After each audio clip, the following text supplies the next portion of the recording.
What's up, Saberhood? This is Justin from Saber Bay, just bringing you a shop update. If you haven't noticed, the NPXL is back in stock. What is the NPXL? Well, it's a product by ShtokCustomWorx. What's it for? I got an answer for you. So normally with the NPXL blade, you turn it on, right? Got a beautiful illuminating blade. But when you turn it on with the blade out, there's usually nothing in there. With NPXL, you have illumination, you got that shine. Well, we're on to V2 now. There's a couple new features, and Saber Bay, and Cal at the Saber Army is stocking them, so I thought it'd be a good way to update you and give you little instructions with this video. Alright, here we go. Here is the NPXL lineup that we have at the Saber Bay right now. These are the blade sides, these are the hilt sides. The blade side V1, when you order it, will come with one PCB and one data resistor. If you order the V2 blade side alone, it'll come with one data resistor, one PCB. If you order, wait for it, V2 blade PCB with LED, already has a data resistor on there. How convenient, right? When you order a short pin set, it's going to come with one V2. It's going to come with at least 3 data resistors. Some of the packs have 4. It's going to have your 11 pins. It's going to have that version of the blade LED, and it's going to have one Hilt LED or one Hilt PCB. The long pin's going to be the same, just going to come with long pins. All right. So the difference between the V2 blade PCB and the normal blade PCB is obviously there's footprints there for pixel LEDs to be on, like there is in this one. But there's also 2 resistor foot pads. For most of you, you're just going to be using this one, the one that goes from there to there. And that's just your blade resistor. I think the 330 of 470 kilo ohm. And that's included, so you don't have to worry about going and searching out for one. Now the other resistor pad is from there to there, and that's a blade ID resistor. Wait for more updates in the manual, which is tinyurl.com/NPXL manual. Wait for that, but I think that will help with tangible font selection on the CFX and possibly in the future Profi. Don't know if Profi has it yet, but it may in the future. Tangible font selection means the board knows different components that are connected and disconnected. Yeah, disconnected, which are pretty cool features. Now when you order the blade side PCB with LED, you'll get just this. And the purpose of this product, it was my idea, and I asked Dimitri to sketch it up. The purpose of it is twofold. It could illuminate the base of a blade in a short blade holder like this one, because sometimes you have a problem with dark spots because the pixel strips aren't starting, not that they're not lighting up, but just they're not slid all the way to the bottom of the blade, so sometimes the base of the blade needs a little help illuminating. And another purpose, which is a purpose for use if you have a Saber that has NeoPixel connectors and you don't know how to install the NPXL, or if you have an NPXL and you just want a really bright blade plug, is you could order a blade side holder, and you could order it. You could order one of these, pop it in, and pop it in like that. Here is a NeoPixel connector from the custom Saber shop that has no LEDs, but now we just built a NeoPixel blade plug. So it's not just for illuminating the base of the blade, but also to help illuminate homemade blade plugs. Alright, so easy as that. And the purpose of the short pins and the long pins is what some people ask. According to Dimitri, the maker, the long pins are a better blade connection because there's more length for the connectors or the pins, the pogo pins, to go up and down. So if your blade happens to wiggle, it keeps a great connection. So these are good for dueling. So when you order a short pin, you'll have to order a short pin holder, either from me or from Dimitri Shapeways. But here's just a very simple one. This is a 7/8 inch. This is the 1 inch. Now normally they're press fit, but I have sanded the edges of this one down for another holder. But before sanding the edges down, because as you notice on these PCBs, they have little edges. Before sanding them, see if they press fit in the holder that you have. If they don't press fit, then go ahead and sand them, but only sand a little bit at a time. Alright, and the long pin, here is a 7/8 inch and the 1 inch holder. And you just kind of line it up and they go through, and then you press fit. You can see how much room those have to move in case the blade moves when dueling a lot. I don't know if you've seen other videos of people using other connectors, but when they bang it hard, sometimes it loses connection on the blade. But that also could be a loose retention screw. But after you push it through, you'll put a dab of glue on each side, and that will help it from backing out. You can see it'll pop out. But yeah, you'll want to put E6000 or hot glue in there. Alright, now I'll give you some instructions and the other options for wiring the plus, minus, and the data to the NPXL Hilt side. I'm going to show you the different options for the data resistors.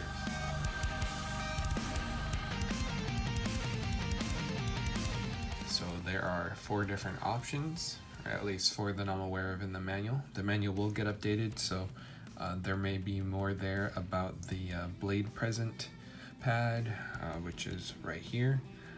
But most people won't be using that. For the purposes of what most people will be using, I'll describe the different options. So for the only blade, no PCB LEDs getting the data, if your soundboard already has a resistor, then you are going to go right to this D1 pad. So you're going to take the data signal and come right to this D1 pad. Now if your soundboard does not have a resistor, then you are going to put one of the resistors right here, and you are going to solder your data pad onto D2, which is right here. It's hard to see, but you can see it says D2.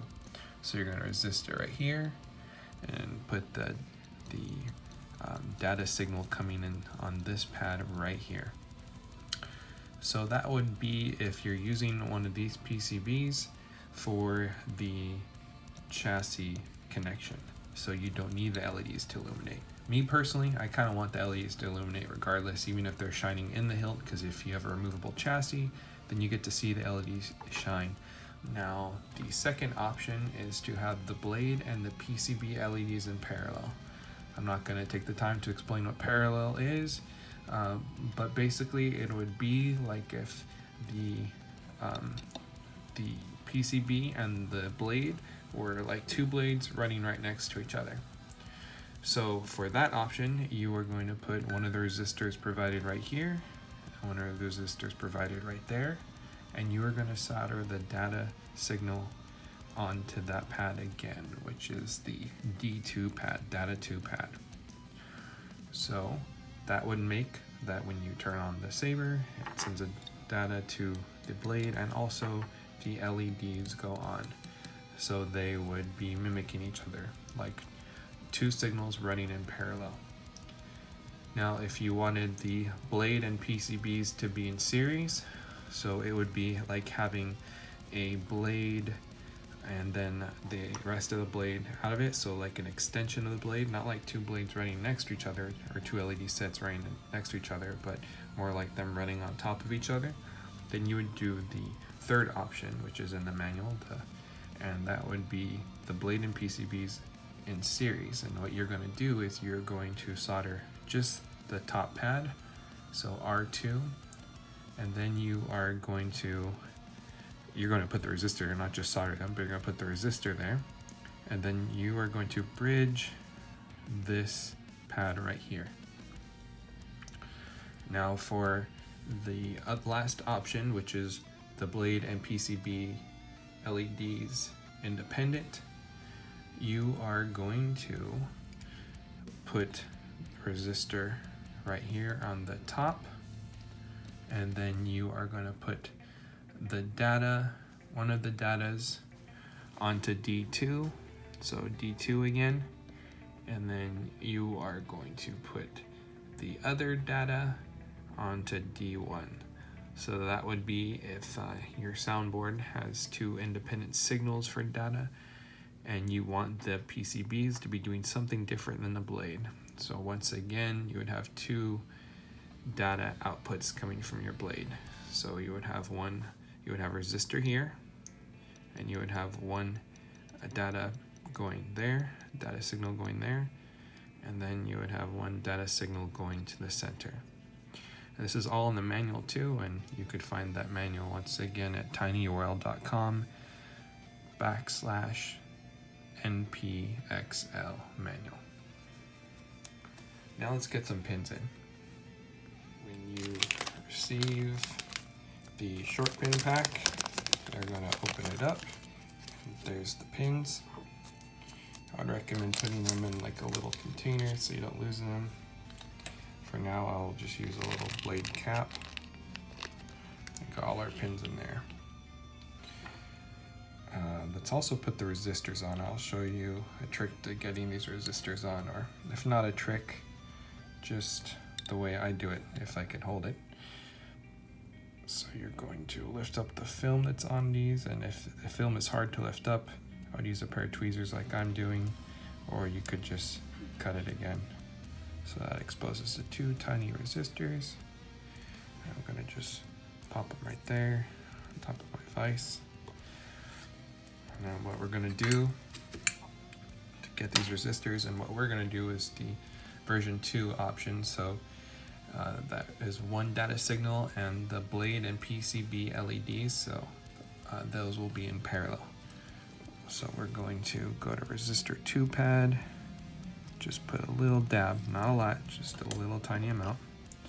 And we're gonna grab the resistor, the signal resistor, and you want the blade side to be, or the black side to be up, as you could see, with that line. And you're going to hold it with tweezers. You're going to heat up the pad. And you're gonna pull your soldering tip away, and now that's in place. But you don't have a full connection. You still need to get the solder flowed on the other side as well. And now there we go, we have a good connection. So since we're doing option 2 with the blade and PCB LEDs in parallel, we have to put the other resistor as well. So we're gonna just put a small amount, not too much, on the R1 pad. And we are going to flatten it out. Grab the bottom. I'm gonna heat up that solder. And then you want to pull away. Pull your tip away so that that solder could set. Then we're going to get both ends. And then the data signal will be coming onto here. And your plus and minus will go to any of these pads. If you're using 22 gauge wire, then you will be probably needing just one. If you're using 24, you'll probably need 2 pluses and 2 minuses and 1 data. So let's go ahead and get the pins in.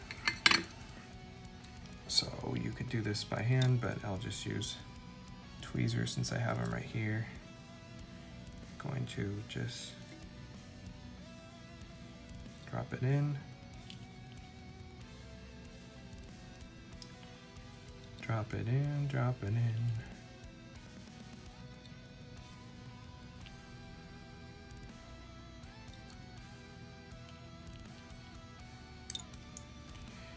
And that happened because I pushed too much pressure on the tweezers. So when you order these assembled, this is what we have to do for each set. Take some time to vise it up, to get all the pins placed, and to get back in the package.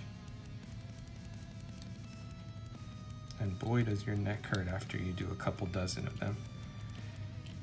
You should ask Cal, his neck was wrecked. So was mine the next day, but I think he assembled more than I did. Okay.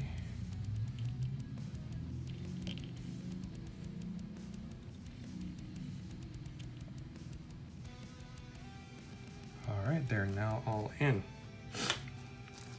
Just gonna get your tip nice and hot. I probably use it with a little too much heat, but I really know my iron tip well. It's at $8.99. I have the Heiko model. But you're going to just want to push down on the pad and add some solder. And after I get the pad hot, I push down on the pin. And you can kind of just wait, and it just flows out. Normally I have my fan on, so I'm not breathing this, but for the sake of the video, I'll take in a little toxicity. So I'm pushing down on the pin gently, just enough to make contact. After I know it's hot a little bit, I am just putting some solder on and letting it flow out. You want to make sure to push the pin flat so that it flows nice and even on the other side. You want to push it, you don't want to push the stem and lift it up. You want to push down so it's flat and flush. All right.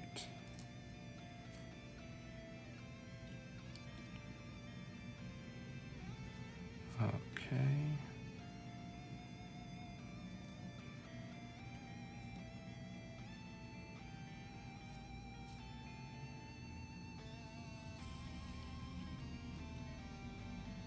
You'll find that it gets easier as you go because the whole PCB starts to heat up. All right, now let's do some long pins. So for the longs, if you have an issue getting them straight, then you may want to push down in the center. So what I found is the easiest way to flow them, and then also make sure that they're nice and flush. You might have to push with a little force to get some of them in, but not much.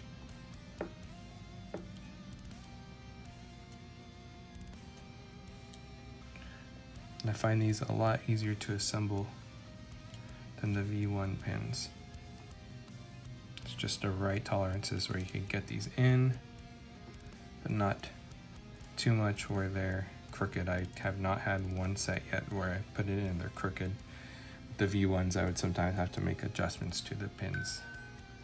So I'll push that in. We got our tip nice and hot. All right, now I'm going to push right in the center and then let that flow. And once I see there's full coverage, then I'll pull away. Now on this one, I don't do full coverage in case you want to put some fiber optic wire or something like Dimitri has done in those holes. But I do make sure that the whole pin cap is covered. Okay. There we go. So I have it right in the center. Go.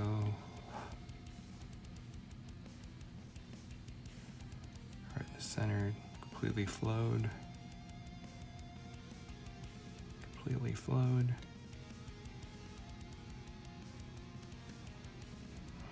All right.